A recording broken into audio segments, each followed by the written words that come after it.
It's safe to say that a lot of us have a distinct memory of when we first knew we wanted to ride a motorcycle. For Jared Zaugg, his love of motorcycles comes from his brother riding a borrowed bike back home and taking him for a ride. Fast forward a few decades, and Jared ended up creating what was called the Pebble Beach for motorcycles, or more correctly, Legend of the Motorcycle Concours d'Elegance, which for 3 years showcased some of the most historic, most beautiful, and most timeless motorcycles ever created, all set to a backdrop of a beautiful golf course overlooking the Pacific Ocean. Much like the celebrated Art of the Motorcycle exhibit on the other coast, Jared's event did more than just get a few bikes together. Legend of the Motorcycle built bridges between motocultures that previously wouldn't be caught dead together. The old cruiser versus sport bike or European versus Japanese rivalries that were still pretty real back in the mid-2000s. Jared's passion for just about anything on two wheels played no small part in bringing motorcyclists from all walks of life together, both for the event and for years to come. This is Jared Zaugg. I'm your host, Mark Long, and you're listening to Driven to Ride. All right, Jared Zaugg, you are on Driven to Ride. Thank you so much for being here. Really happy to be here. Thanks for the opportunity. Yeah, I'm excited. You've kind of, I want to say, you've lived quite a few lives, more than one of which involving motorcycles. So I'm looking forward to digging into this or whatever. Let's just start from the beginning. Maybe in your own words, what do maybe most people know you for? What would they know you for? What is maybe your claim to fame? I think the most notoriety is probably through vintage motorcycles and vintage cars, specifically motorcycles. And I think, I've got to say, that's probably where most of my friendships came from as well. So yeah, I'd say bikes for sure. Okay, cool. And I want to get into like specifically vintage in a little bit. But how did you get into motorcycling even in the first place? So I grew up with parents who love vintage cars. My parents always had vintage cars, particularly British, but also American. And I love that. Still do. Mm-hmm. And my dad was never into motorcycles, and my mother really wasn't into motorcycles, even though her dad, when she was growing up, had some bikes. They weren't vintage at the time, but he had an Indian Chief. He had a Harley Knucklehead. Okay. But they were new in the day. Right. I grew up around vintage cars, loved it. And then I remember my brother, when we were teenagers, my older brother, he borrowed somebody's motorcycle. I don't even remember what it was. I think it was just, a Japanese kind of, it was in the, I don't even remember the model. I just remember that I was an impressionable young teenager. I thought the world of my older brother. I thought he was just super cool, Mr. James Dean. I thought he was the greatest guy. And he comes riding up to the house on a motorcycle he borrowed. And that was it. I don't know. That was it. I just thought that's for me. And so started getting into vintage bikes on my own. And I think the vintage, as opposed to just, motorcycles, is because I was raised around vintage cars because of my parents. So when I stepped into bikes, I just naturally gravitated to vintage bikes, not because they were less expensive. In fact, they weren't. But I think that's just where my tastes led me. That moment, I can trace it to that moment. Yeah. So you were hooked before you even threw a leg over a motorcycle, it sounds like.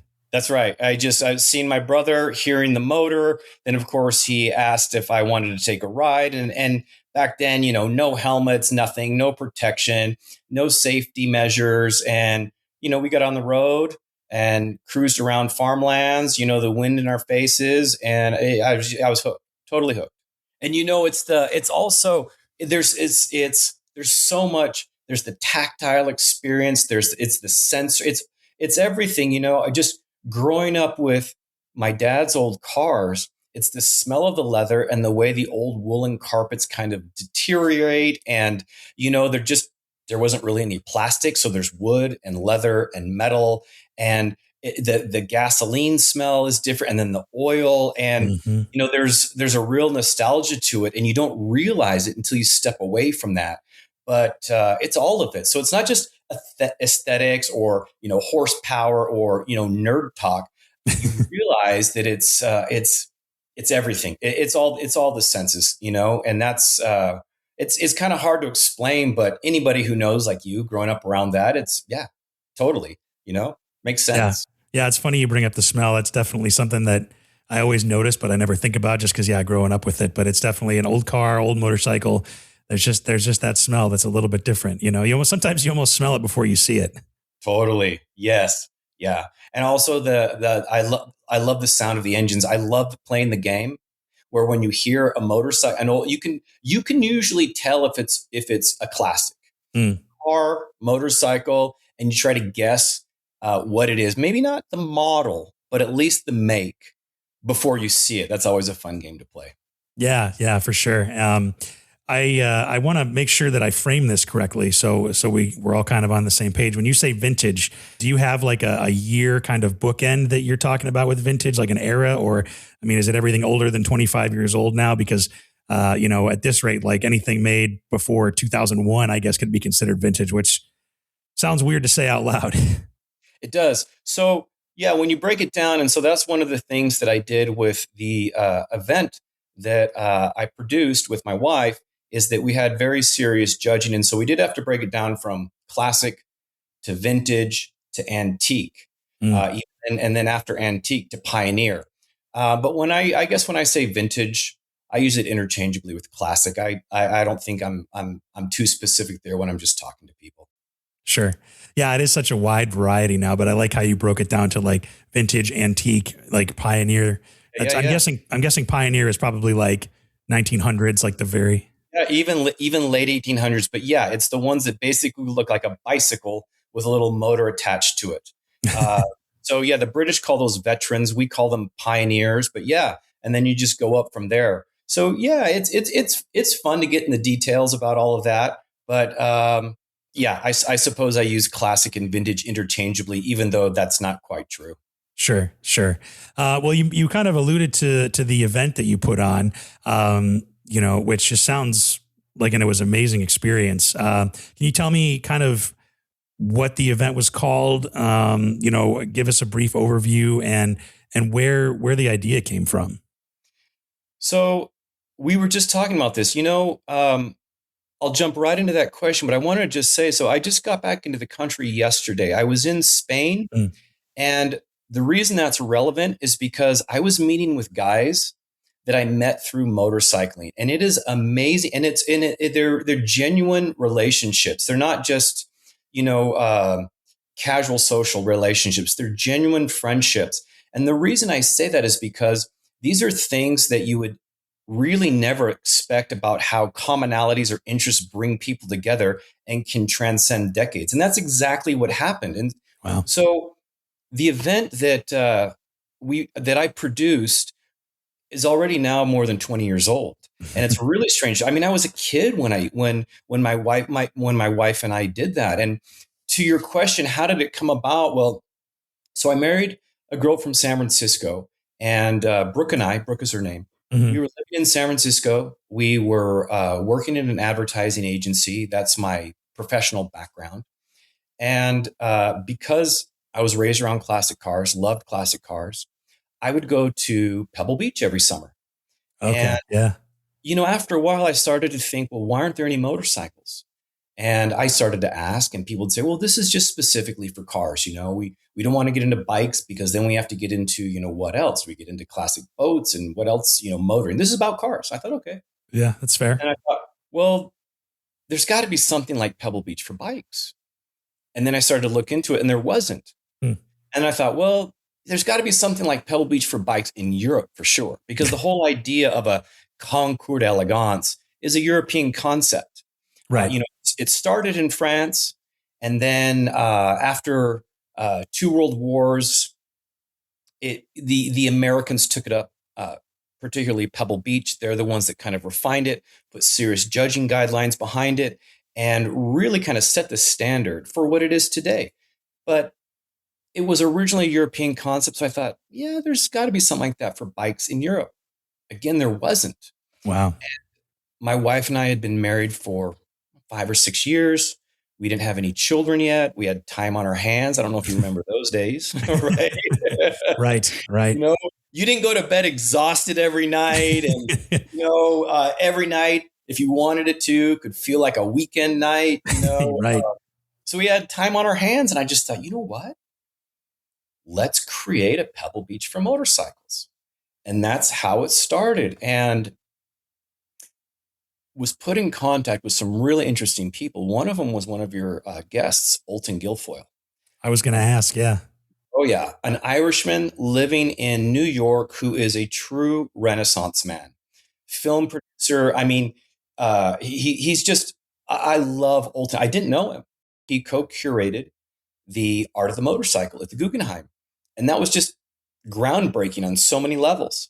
So I got in contact with him, and we could spend the whole next hour talking about how Olton helped and guided my vision. And to this day, I consider him a close friend. Mm-hmm. But I was put in contact with so many people. We created this. I contacted the chief judge of Pebble Beach, and he was into motorcycles personally, privately. Mm-hmm. I brought him on board. So kind of what was really interesting was I was not an expert by any means in vintage cars or vintage bikes. I wasn't an expert in any kind of bikes. I was an enthusiast. Yeah, just a fan. Yeah. But what I did really well was surround myself with different experts. And long story short, we created this event that everyone did indeed call the Pebble Beach for motorcycles, and it was a massive success. That's kind of where it all started. Mm-hmm. And the first one was in 2006, and like I was saying, I have friendships around the world as a result of that. And it just shows the beauty and the strength of connections and common interests, and how, like I said, that can transcend decades. It's been really wonderful, to be honest. Yeah. Well, we'll dive into, I want to dive a little bit more into the legend of the motorcycle in a little bit, but you're bringing up an interesting point about making friends and making connections through kind of shared commonalities and stuff. And I want to ask you, do you think that motorcycles are like a way that you've made just like fast friends? Do you think like you can almost talk to anybody that rides a motorcycle? I do. It's an instant way to open up a door. In fact, I was talking to these guys, and I was back in Spain, and I said, well, they're like best friends now. And I said, well, how did you guys meet? And he made the joke, oh, motorcycle Tinder. And I said, what? What's that? And he said, it was basically just a forum for bikes. And of course, he was making a joke, sure. But it really was. It was a place for people who are into bikes to connect. And he said, we immediately connected. Now they're best friends. He's building a house right by his friend's house. They've been friends for decades. They go on vacation with each other and their wives and all of these things. But back to your question, absolutely. When you see a bike somewhere, you go up, you start admiring the bike or talking about the bike.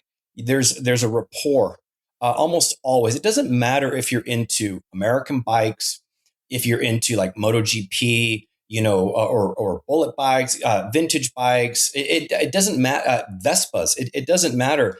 You go start talking to people, and the same is true with cars. And there's immediately, a rapport and the beginning of a bond there because of the appreciation you have in these, these dynamic sculptures. That's what I like to call them. They're dynamic sculptures because there's so much art and thought and technology and culture and history really behind the development of all of these. And it's kind of fun to see people's personal taste. So yeah, I always feel comfortable going up and talking to somebody, whether it's a Hells Angels guy, whether it is, it doesn't matter. You start talking to them about their bike, and friendships evolve. Yeah. Definitely. It's funny you bring that up about the Hells Angels, because I, not directly, but I went to Sturgis 2 years ago, and I was on a Yamaha XSR 900. I rode that out from Chicago to South Dakota, and I'd never been before. In any case, I was riding through downtown Sturgis, right, on this Yamaha, and I'm like, okay, there's a lot of Harleys here. There's a lot of, V-twins. It's a lot of cruisers and stuff. But I had like more than one, like, big burly guy on a Harley say, like, hey, man, nice bike. And I was like, all right, this is super cool. And I've told this story before, but I was heading on my way out, and I was overloaded, and I just was at the gas station. I leaned the wrong way, and I ended up toppling the bike over. And no sooner did I realize that and I was starting to pick it up, somebody else was right there to help me pick it back up. So I think you're right about how the respect, the friendship, the camaraderie, I think transcends make, model, and type of motorcycle. It's true. And here's the other thing. Everybody drives a car. Hmm. Everybody's your grandmother drives a car. Yeah. Not everybody rides a motorcycle. And so I don't want to say brotherhood, but there really is a brotherhood. There's a respect, there's an understanding. Even though I may not be into your type of bike or riding or whatever, there's still a respect. And if I see you on the side of the road, I'm going to stop, and vice versa. And that's happened to me a lot. Yeah. Uh, Guys that you would never associate with for a variety of reasons are actually your they're coming to your aid because of that. Like you said, you tipped your bike over. I can think of a perfect example in LA when I was stranded in not a good neighborhood, and I Hmm. was on a vintage Triumph, and I wasn't from LA, and I didn't know my way around, and I wasn't even sure who I was going to call because it wasn't my bike. I was borrowing it, and there was a guy who couldn't have been more opposite from me in every way possible, who pulls up and he's like, "Hey man, let me give you a hand." And it was like, that's like, it goes beyond, it's the good Samaritan thing, but it's because of bikes. It really Yeah. is. Yeah. Yeah, it's a special thing. So it makes sense that you'd want to kind of put on an event like this. But have you put on had you put on an event like that before, where like Never, never, really? So you just jumped in, yeah, never produced an event. It was fun because, so many things that you do when you're really young, you're kind of naive and you don't really know the kind of the time commitment, the yeah, financial commitment, or, what's going to happen. But you're like, hey, let's do this. And it worked out. And one of the things I really enjoyed was bringing all of the diverse aspects of motorcycling together. And I would hear comments, you'd hear like the bullet bike guys, the MotoGP type of guys, and they're standing and they're looking at an old, I don't know, whatever it was, an Excelsior or Henderson or a Crocker or a Harley Davidson. And they're looking at it. Wow, I didn't realize that, overhead cams were from that far back, and all of a sudden there's a connection there, and they're talking, and so you've got all these different, you've got the scooter guys, you've got the chopper dudes, you've got the vintage British European guys, and they're all coming together, they're all talking, they're all interacting, even though they couldn't be more different. And it's a blast, it's a lot of fun. yeah. So I mean, can you tell me a little bit about maybe like the different classes or marks or kind of categories of motorcycles you had in Legend of the Motorcycle? Yeah. So what we did is we really did try to frame it like a Pebble Beach. And so Hmm. we wanted to have classes, like you said, and we wanted to have serious judging. We felt that was important. We also didn't want to step on toes. So like the Antique Motorcycle Club of America, they did judging. They did a fine job. They've got great members, great enthusiasts. We wanted to do things a little bit differently. We're not saying we were doing it better than them, but we were trying to emulate Pebble Beach and have more of a kind of a, I guess, a global perspective. Okay. And, that really worked out because we had people truly that came from Australia, Japan, and Europe, just off the top of my head, to show motorcycles. And Oh so wow. it really did resonate. So each year we'd have a featured mark or a couple featured marks. So the first year we had Rough Superior from England, and then which, you know, um, they always call the Rolls Royce of motorcycles, right? Yeah. And so then we decided to get the American counterpart, which was Crocker, which enthusiasts call the Duesenberg of motorcycles. And to be honest, most people had never seen or knew of either. They never knew that many didn't know either existed. They didn't know Hmm. the history behind them. And then on top of that, most had never seen one in person. And we got the most together in any one place that had ever happened in history. There were 30 plus models of Brush Superior, and there were 30 plus models of Crocker. Jeez. And it was spectacular. And then the second year, we had Vincent, and then Henderson Excelsior. And then the third year, we had Norton and MV Augusta. And so we Wow. tried to get, different marks or makes that would attract different people, but that had great histories that you could, do comparisons. And then we had different classes categorized by year. We had special awards. We had, Steve McQueen's son would give an award. Willie G. Davidson presented an award. We had, Wow. Peter Fonda and Ewan McGregor presented awards. Michael Madsen. The reason I bring that up is because, he just died last year. But, Mm-hmm. a lot of people showed up for this, and it exceeded our expectations. And we hosted it at the Ritz-Carlton in Half Moon Bay. So again, we wanted a golf course on the ocean, like Pebble Beach, and it was beautiful. Um, it accomplished a lot of firsts. Now, 20 years later, some of these things don't seem so novel, but 20 years ago, they really were. So having motorcycles on a golf course at a resort on the ocean was unique. And I had so many guys tell me, this is the first motorcycle event my wife wants to come to. Because usually it's a bunch of dudes drinking beer and Yeah. and Yeah. It's like a car show. Yeah. yeah, and Yeah. maybe Yeah. staying in motels. But so that was unique too. And then the sponsors we got were unique. At Pebble Beach, they had like Rolex and some banks. I don't know, Credit Suisse or a Swiss bank, and then their sponsors were car companies Right. and some champagne, and that was kind of the extent of it. It still is. What we did was, and this was our advertising background. And when I Mm-hmm. say we, my wife Brooke and me, we went and got sponsors that weren't necessarily expected. So we kind of had the thought, well, if somebody can afford a $250,000 Rough Superior or a $500,000 Crocker or whatever, Mm-hmm. and Gusta or this or that, then they may drive a Range Rover. So we got Range Rover or Aston Martin, or they may have a boat. And we didn't get Chris Craft, but we got Riva. Mm-hmm. Guys that are into mechanical things, bikes, cars, airplanes. It always goes hand in hand. They're into watches. So we got Bell and Ross, we got Cartier. And, the reason I bring that up is because at the time, it was really kind of a novel concept. And as opposed to, you go to Sturgis, you have a good time, but what is it? It's Budweiser, it's Jack Daniels, it's Right. Yeah. stuff. So it was different. And you wouldn't think that some of these hardened Sturgis dudes or the Hells Angels type of dudes, that they'd like it, but they did because it was Really. new, different.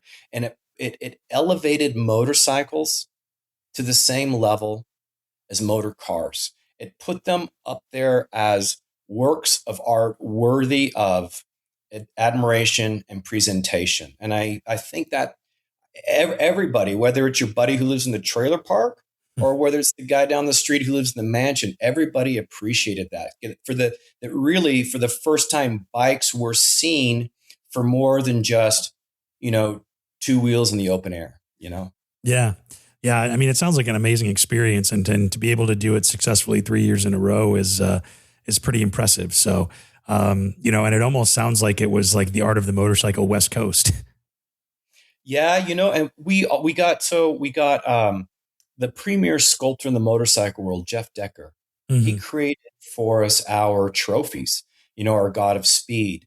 We had, I mentioned Willie G. Davidson. I mentioned some celebrities. We also had, the CEOs of MV Agusta in Italy. Oh, wow. And Ducati, and they were part of our judging panel. And, Eric Buell was there. And so, wherever there was a representation of motorcycling, they were present. Mm-hmm. They were part of that because we brought a lot of former racers in, Giacomo Agostini and Phil Reed and Mert Lawwill and all those guys. Roland Sands and Jesse James were there with their choppers, and Shinya Kimura from Japan with his creations and all of that. And it was just a beautiful diversity. It really was. I think that's what people appreciated the most about that, Yeah. Well, let's to get into kind of I don't want to say logistics, but kind of get into the details of, if somebody doesn't know what maybe some of the criteria are, how motorcycles are judged in a show or a Concours d'Elegance like that. What do judges look for? What do maybe you look for different categories? How does that kind of work? So I worked with the chief judge of Pebble Beach, who became our chief judge. Okay. And what we developed, the rules that we developed, the judging guidelines, first and foremost, I think the most important thing to understand is authenticity and originality. Okay. So there was a trend in the United States. You'll see this a lot with cars, especially American cars, where you over restore. You make it better than what came out of the factory. Sure. You know, there's an argument for that. Now we're doing a lot of resto mods, which I'm a fan of too. And I Hmm. think as Americans, customizing and custom culture is a huge part of that. And that's something that Pebble Beach didn't have at the time. So, uh, to stay on topic, wanted to focus on originality and authenticity.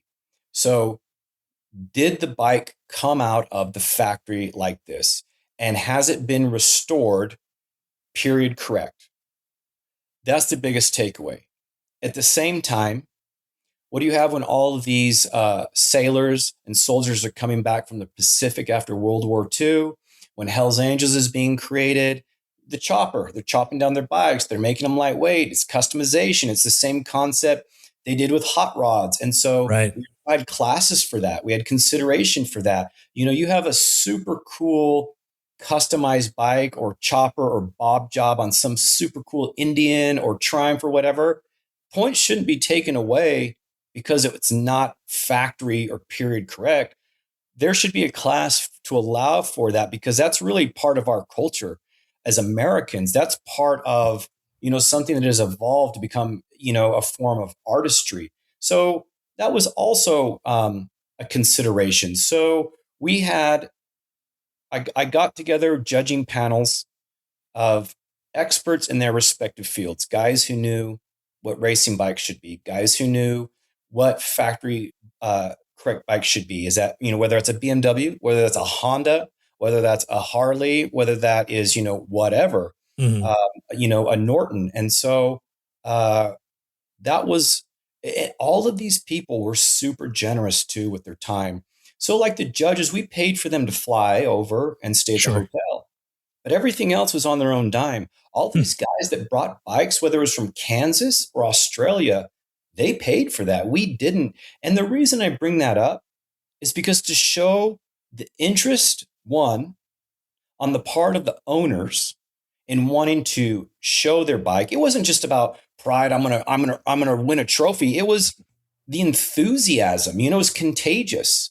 So it was a lot of generosity from a lot of people being involved. There's just no way my wife and I could have done this on our own, but it really lit a fire, and so many people came together, spent their own time, their own money, their own resources to really put on what was the coolest show for bikes for a few years. Yeah, and it sounds like, I mean, because I'm thinking back to that time in kind of the motorcycle world. I feel like, and you can please correct me if I'm mistaken, but there was still kind of that segmentation of like Totally, you know, there's totally. cruisers and then there's sport bikes and the two never shall mix, and you know there's a little bit of a, you know, distinction there or whatever. So it sounds like you almost kind of bridged those gaps and made those bridges in between, you know, different bikes. We did, and that's a really good point. And you know, the dudes walking around in all their racing leathers and their Dainese, this and that. You know, they'd never come in contact with the Jesse James chopper dudes. You Right. know, Yeah. and this happened, and we got a lot of comments about that because they would normally not associate with each other. And they never really learned to appreciate what the others did or were doing. And then all of a sudden that happened, and it was organic. It was organic the way that happened. And we also put on a ride for kind of it was a private ride, but it was from LA up to San Francisco. A couple of days before the event. And we had people like Charlie Borman from England and Peter Fonda, and then Giacomo Agostini from Italy, Wow. and Eric Buell. And they're on these motorcycles and they're riding together. I think it was limited to, because it was invitation only and some of these guys were kind of high profile, it was maybe around a dozen each year, Sure. Yeah. maybe not more than 15. But I had many of them calling me years later asking if we're going to do something else because they love that so much. So you have Pierre Terblanche at the time, the head designer for Ducati, who just come out with, the Mike Halewood and so many super cool bikes, and Miguel Galuzzi, who developed the Ducati Monster. Hmm. And you have these designers, and they're over the course of 2 days, they're riding bikes with Eric Buell and Willie G. Davidson. And, it's this cross pollination of ideas. I mean, you can't think of anything more different than a Harley and a Ducati. But yet here these guys are, and they're trading ideas and talking about things. And how'd you get the inspiration for that? And meanwhile, they're creating bonds because they're guys that enjoy riding bikes. And of course, you go up, Highway 1 along California. I mean, who can't not think that that's beautiful, right? Yeah. What more do you need? Yeah. Yeah. So back to your question of bringing people together, it was all of those elements. And it was, in hindsight, surprising. Now it's not surprising, but it was surprising that it worked out so well, so organically. Hmm. All of these different elements of motorcycling coming. All the motocross dudes who are only into KTM's or this or that, and Yeah. their Yeah. favorite movie of all time is on any Sunday, and or the flat track dudes, and you just have it's you have so many tribes within motorcycling, Right. but they all mixed really well. Yeah, That's cool. yeah, Yeah, because you brought up Mert Lawwell, who's a fellow Idahoan as well, and right from Boise. yeah, yeah. I mean, American flat track legend or whatever. So that would have been cool to have him there. Yeah, yeah, yeah. Um, speaking of bringing all these people together and everybody's love of motorcycles and stuff, I gotta ask. I mean, does your wife ride? Is she into motorcycles at all? Was she like? I mean, obviously she was supportive and integral to putting this on together. But I mean, is she a rider at all? Or She's amazing. No, she's not. Not at all. She is.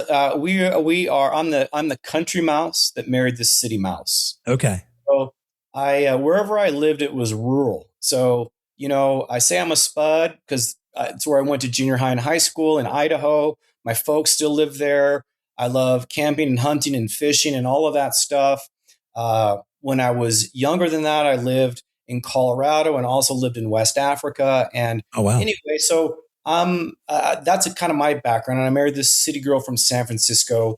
She's fabulous. She's fabulous. She loves her creature comforts. So let's say that camping is not her thing. She's just, I like t-shirt and jeans. She's a very stylish, feminine, obviously I fell in love with her, but I say all of this because no, she's not into bikes. And I wooed her at college. I had a vintage BMW. I had a 1972 60/5 toaster tank. okay, And that's what I wooed her on. So it terrified her, but at the same time she liked it. And anyway, suffice to say, she didn't know anything about bikes. She just knew they had two wheels. sure, She was super supportive. Plus, she's wicked smart, and she's incredibly good at operations. And there's just no way this would have happened without her. But yeah, so she's like, "Yeah, that sounds like an interesting idea. Let's check it out." I mean, we had no idea what we were getting into, and it took over our lives in a good way. And we did it for 3 years. And the reason it was only 3 years is because in 2009 the world economy just melted. We had sponsors that said, we sponsor the Olympics and we're going to have to pull out. Like things were so bad. You talk to guys today that are in their 20s or 30s. This was not as bad, obviously, as the Great Depression that our grandparents went through, but it was bad. It was so bad out there. yeah. And so People forget. they do. And the 20 and 30-year-olds, they weren't around to understand, and that's okay, but it was really bad. So when we had sponsors say, we're going to have to pull out of the Olympics, so suffice to say, we can't participate with you guys this year. Yeah, sorry about you. Or we don't even know if when all these companies are failing, we don't even know if we're going to be around in 2 years. These are huge brands. So my wife and I decided, look, either we do it on a shoestring budget and compromise and sacrifice and cut, or we don't do it at all. So in the beginning, we thought, we'll put it on hold. Hmm. Nobody knew it was going to happen. So we told everybody, send out press releases, whatnot, say, hey, in light of the world falling apart, we're just going to put it on hold this year. And, that lasted for a good 3 years at least. And so by then, we had children, and we started, we did other things. So that's why it only lasted the 3 years. But wow, those were some 3 great years. Yeah. Great. Yeah. So, I mean, sometimes there are those things where it happened for a chapter or for a moment, and, then you move on from something and you look back on it finally. I'm sure you probably have had a few motorcycles that maybe you've acquired and then subsequently let go of and look back on finally much the same way. Oh yeah. Everybody's got those stories about, the car I shouldn't have sold, or this or that. When I was in college, I was working as a door-to-door salesman. Imagine that. Like, who knocks on people's doors these days? Nobody, right? Yeah, right. Yeah. And I was a door-to-door salesman one summer, and when someone knocks on my door, I don't even want to get. I look at the doorbell cam, and I'm like, Yeah. But I got a job in Memphis, Tennessee, knocking on doors for the summer, selling pest control, and I came across this old lady's house, and she had this beautiful 1966 Cadillac there under a tarp. Long story short, it was her husband's who'd passed away. Sweet old lady. I bought it from her. And so I had this, it was cherry. I mean, talk about authentic and original. This is a true story. When I bought it, a 1966 Cadillac, it had 14,000 original miles on it. Wow. Like the cardboard in the trunk that the dealer has to is kind of like, this is where you put your luggage and stuff. It was Right. just printed cardboard that Cadillac had in the 1960s in the trunk. It was still there. Anyway, I digress. But you have these stories about, I shouldn't have sold that car. Well, I sold that car because it funded a great trip for me, to Africa. Or my BMW motorcycle. I sold that so I could help buy a ring for my wife when I proposed to her, things like that. But I will tell you a story that's just difficult. And that is the first year of the event, Legend of the Motorcycle. So the full name was Legend of the Motorcycle International Concours d'Elegance. Mm-hmm. So super long name. Yeah. Everyone called it Legends. So it's just Legends. That works. Anyway, after the first year, we highlighted as our featured marks Brough Superior from England and Crocker from California. Most people, even today, have never even heard of a Crocker. And it was Al Crocker used to work for Indian. He went out on his own. He created his own bike, really to compete not so much against Indian, but Harley. This was pre-World War II. Late 1930s. Mm-hmm. And what's so great about Al Crocker, he's in Hollywood building these super cool hot rod bikes from scratch. And he puts out an advertisement that says, if you get beat by a Harley in a drag race, down Sunset Boulevard, we will refund your money in full. Wow. And the story goes that he never had anyone ask for a refund. So that's wild. Yeah, he only makes a few dozen motorcycles. The exact number is debatable, but he makes, only a few dozen motorcycles. World War II happens, and then, like so many companies, including Indian, they go out of business. So you have these really great Hollywood handmade hot rod bikes, akin to an Indian or a Harley. Mm-hmm. And at the time, they were worth under $100,000, right? Okay. So we just have our event. There's a friend of mine, an older guy who's one of our judges. He had gone up to Northern California to buy a Crocker off one of the guys who had just shown it at our event, and they became friends and we're talking. Sure. And he bought a couple of other bikes along the way. Where in Northern California? I don't know, but it was like north, like Crescent City, like way up there in the Redwoods. So this guy, he buys them up there and he's going back to his house down in Pasadena, Southern California. So he's driving through San Francisco and he calls me up and he says, hey, I just bought a Crocker and I bought some other bikes And I decided in the last few hours that I'm going to go ahead and resell the Crocker and keep the other bikes. But I'm about to hit the Golden Gate Bridge, which means I'm going to be coming through your town right by your house. And I will essentially sell you the Crocker for what I bought it for. And I was like, well, that's super cool. How much? Yeah. He said 100 grand. I was like, Don, I mean, I was 30 years old. My wife was pregnant, and I was like, I don't have 100 grand. And that was a fair deal because he wasn't even doing a markup. Yeah. It was a straight wash. Yeah. He could sell it for 100 grand. He's driving right by my place. It was actually a really generous thing. And I was like, Don, I recognize how good of a deal that is, but I can't do that. He goes, okay, just thought I'd call. Well, thanks. Yeah. yeah. So that was 20 years ago. And Crockers now, depending on the day, depending on the market, they're about $1 million. Not bad. Yeah. Not bad. So, and that's within 20 years. So it's not like, your grandfather who held on to something for 60 years and, yeah. So that's one of those like, oh, I wish I could have stories, but scrounged 100 grand together and made I don't it know where something. Yeah. That. My parents didn't have that. I don't know where I was going to get it anyway. But yeah, that's one of those where you're just like, oh gosh, I wish I could have. And then honestly, would I have kept it or would I have just cashed out, to fund kids and homes and this and that and bills? Yeah. And, so I don't, even if I had been able to do it, would I have that Crocker? I don't know. But yeah, that's like for sure. Yeah, that's pretty wild. I mean, what you kind of bring up an interesting point, how that, that the Crockers have gone up and a lot of vintage motorcycles have gone up. And, with your experience in the vintage motorcycle scene, I mean, you've seen kind of trends come and go, like, the cafe racer thing was big back in the 2010s. And, and now it's almost like the UJMs that stock are kind of coming back into vogue and people are getting into adventure bikes and stuff like that now.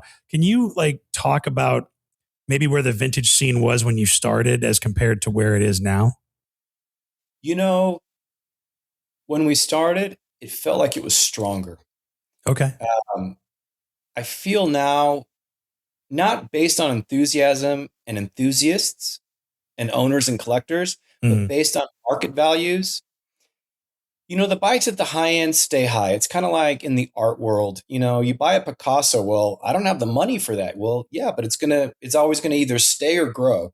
Kind of like that with the bikes. The bikes you don't really have the money for are the bikes that are going to stay at that level or grow. But that's really not why you should buy a bike. That's not really why you should buy art. You should buy art because you like looking at it. You should buy a bike because you like riding. And now it doesn't hurt to say, well, I really believe that's going to increase, or history shows that it is increasing. Right. If a bike that says something to you, that's why you should buy it. And I was working as a consultant for Bonham's Auctioneers. Okay. They are the third largest auction house in the world after Sotheby's and Christie's. And they have a classic car department and motorcycles. Mm-hmm. Anyway, they had at the time, or a few years ago, they sold what was then the most valuable car ever sold at auction. And it was a Ferrari 250 GTO that sold for $40 or $50 million. Wow. Yeah, right. Yeah, and the buyer's not making car payments. Sign the check. All right, cool. Thank you. Yeah. He's not financing it. But the reason I can't remember if it was 40 or $50 million is because now that has been surpassed. But where I was going with that is I remember talking to a guy who's going to bid on that car. Mm-hmm. And I said, something like that, wouldn't you be afraid to drive it? Like, why wouldn't you just go and buy a Van Gogh? And this guy said, actually, I have a Van Gogh. And yeah, right. Okay. It's a whole nother level out there. Right. Like, yeah. I actually have a Van Gogh. And you know what? It sits on my wall. And whenever I walk past it, it gives me a smile. And I like that. And he said, but here's the difference. This Ferrari is the equivalent of a Van Gogh in the car world. And yeah, I'll park it in my garage. And if I walk by it, it'll make me smile too. But here's the difference. On Sunday, I can take it for a drive. I cannot take my Van Gogh for a drive. And It's 100% true. Yeah. I loved that. That sounded so philosophical to me at the time. But, it's true. It's like the, going back to dynamic artworks, these are pieces of art that were meant to be used, not Yeah. not placed or hung in a wall or put in a corner. They were meant to be used. And I just love that. He's like, I can't go drive my Van Gogh. Anyway, back to values. When we started, it felt like that the vintage scene was a lot more robust. Bikes of all different genres were increasing in value. Right now, you go to the auctions in Las Vegas, Mecum auctions, the biggest ones every year in Yeah. January in Mm-hmm. Vegas, and you see so many bikes losing value or just kind of staying static. Now, Really? yeah, the sellers, that's a negative for the sellers. But here's the positive for that. That means if you run into somebody who wants a classic bike, it's practical. You can do it. The entry barrier is not that high, I Mm-hmm. mean, you can go find a really cool classic bike and it's pretty much affordable to most of us, even if you're, making some payments or whatever, it doesn't Sure. matter. And so I think that is the takeaway. Now, bikes at the higher end, of course, they are out of reach for most people, and they'll probably stay out of reach, and they'll continue to go up. But I think that's the not the majority of the market. What I'm trying to say is there are lots of bikes out there, British, Japanese, American. I mean, you see phenomenons like knuckleheads have gone through the roof in price Yeah. and in value. Nobody expected that. Nobody. But you go to try to find not just a restored knucklehead, but like the restored ones are crazy. But you try to find like an original condition, it's astronomical. Nobody saw that coming. So there's things like that. But by and large, vintage bikes are accessible and they're realistic. And I love that because that means that most people can get into them. And you can't really say the same about a lot of vintage cars. They're priced out of a lot of people's reach. Yeah. Yeah. And it's interesting you bring up the fact that they're meant to be utilized. They're meant to be driven or ridden or whatever. And, two things that I think of with that is one, I'm sure you've been to the Barber Motorsports Museum. Yes. And I mean, that talk about a collection. That's just jaw dropping. But Yeah. what struck me the most, but didn't surprise me, but what was cool to hear was that all of those bikes can be worked on and running, within a reasonable amount of time. They all are like kept and maintained to where you can go out and take them on the track. Now, obviously, that's not something that everybody can do, but the fact that they could pull one off the wall or off of a platform and take it out is pretty impressive. And personally, I have a 79 Honda CM 400 and an 86 Yamaha FJ 1200. Right And, I love to ride those things. I mean that, obviously it puts some wear and tear on them and it costs money to keep them going and all that. But yeah, they're meant to be ridden. And so I completely agree with that sentiment that, even if it is vintage and it's not, the most common in the world or maybe has some value to it or whatever, I feel like bikes start to, deteriorate when they're not used. Oh, sure. Yeah. So What's the saying that a hinge that's used will never rust or something along yeah, those lines? Yeah. They're made to be used. And that's even if you only do it on Sundays or a Sunday drive, even if you only do it in the summertime, it doesn't matter. They're meant to be used. That's what they're for. I think the biggest tragedy in the world is seeing bikes on display that are never going to be, same with cars that are never, hmm they're just kind of trophies. And while you appreciate seeing a cool car or bike, especially when it's a design element in someone's house, sitting by their couch, it's super cool. But there's also a little bit of sadness to it that it's not going to be used. But yeah, they were designed to be ridden. you Yeah. know? Yeah. Well, before we kind of close out here, I just want to ask, what are you currently riding? What's in your collection right now? Is there anything that you've been, or maybe a recent acquisition that you've been pretty excited about? You know, um, yes and no. The reason I hesitate there is because I've had a lot of fun bikes. Right now, I don't. And you know, it's I've two of my boys have a sickness that has been really difficult, and I, insurance doesn't cover a lot of it. So I've had to sell my bikes for that reason. Any parent would Sure. understand. Sure. I don't bring it up because, it's just something that people that know me or my family were dealing with. But at the same time, it could be a lot worse. It could be a lot worse. So I've had to sell some bikes. In fact, just recently, but I'll go back to what I have right now that's not even mine.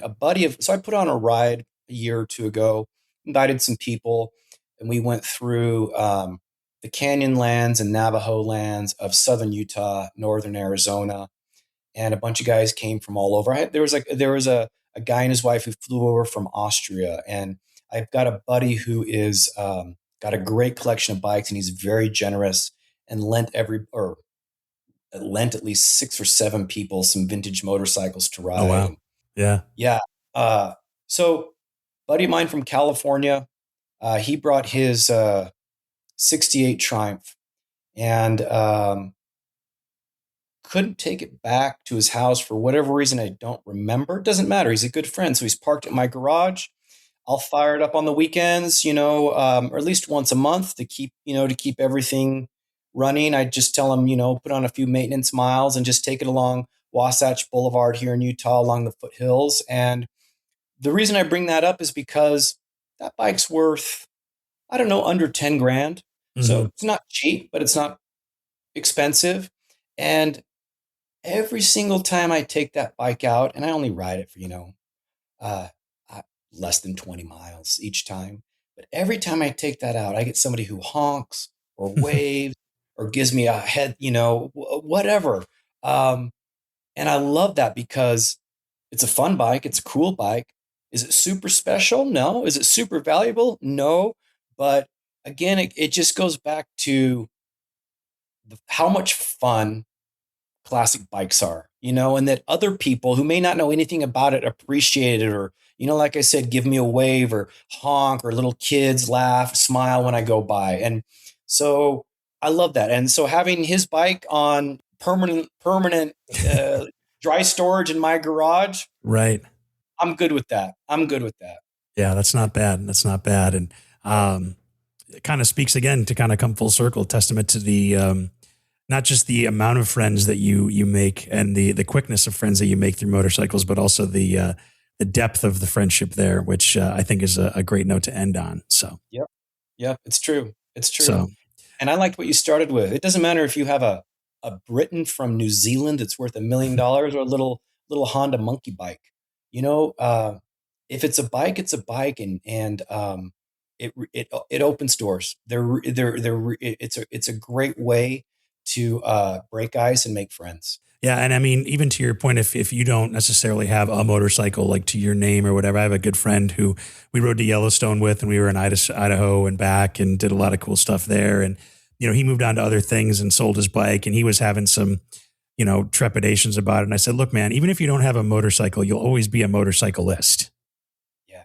So don't sweat it. It'll be there when you decide to come back to it. So, but Jared, thank you so much for spending some time with us. It was great to hear about, your event and your adventures and stuff like that. I'd love to have you on again to talk about some of the touring that you've done. It sounds like you've hit a couple of corners of the globe. So yeah, it's been fun. And this was really nice. Thank you for the interest and the opportunity. It was great. Yeah. Thank you. We'll talk soon. All right. Take care. Thank you. Thanks for listening to Driven to Ride. Interact with us and check out full unedited conversations, photos, interviews, video interviews, plus other goodies on YouTube or Instagram at Driven to Ride Podcast. Or you can check us out at driventoridepodcast.com. And make sure you leave us a rating and review from wherever you get your podcasts, too. Do you have an idea for an episode or a guest, or you want to invite us out on an adventure? Email us, hello@driventoridepodcast.com. Driven to Ride is wholly owned by Flint Rock LLC, made possible with help from Matthew Miles, and written, hosted, and produced by me, Mark Long. We'll see you out there.